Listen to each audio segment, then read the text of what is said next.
بسم اللہ الرحمن الرحیم۔ السلام علیکم دوستو۔ جناب رسول اللہ صلی اللہ علیہ وآلہ وسلم نے ارشاد فرمایا، اللہ رب العزت نے 4 کلمات چن لیے ہیں، سبحان اللہ والحمد للہ ولا الہ الا اللہ واللہ اکبر۔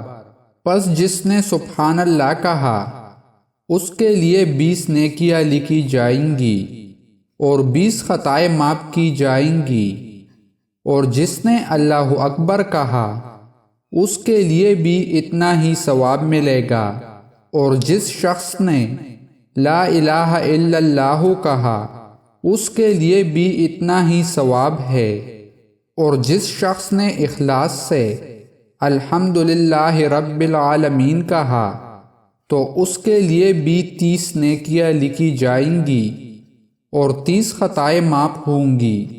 جناب رسول اللہ صلی اللہ علیہ وآلہ وسلم نے ارشاد فرمایا، جب 2 مسلمان ملاقات کے وقت مصافحہ کرتے ہیں اور اللہ تعالیٰ کی تعریف کرتے ہیں اور اللہ تعالیٰ سے مغفرت طلب کرتے ہیں، یعنی مصافحہ کے وقت یغفر اللہ لنا ولکم اور مزاج پرسی کے وقت الحمدللہ کہتے ہیں تو ان کی مغفرت کر دی جاتی ہے۔ دوستو، مزید اسلامک ویڈیوز دیکھنے کے لیے ہمارے چینل کو سبسکرائب کریں اور ویڈیو کو لائک اور شیئر کریں۔ جزاک اللہ۔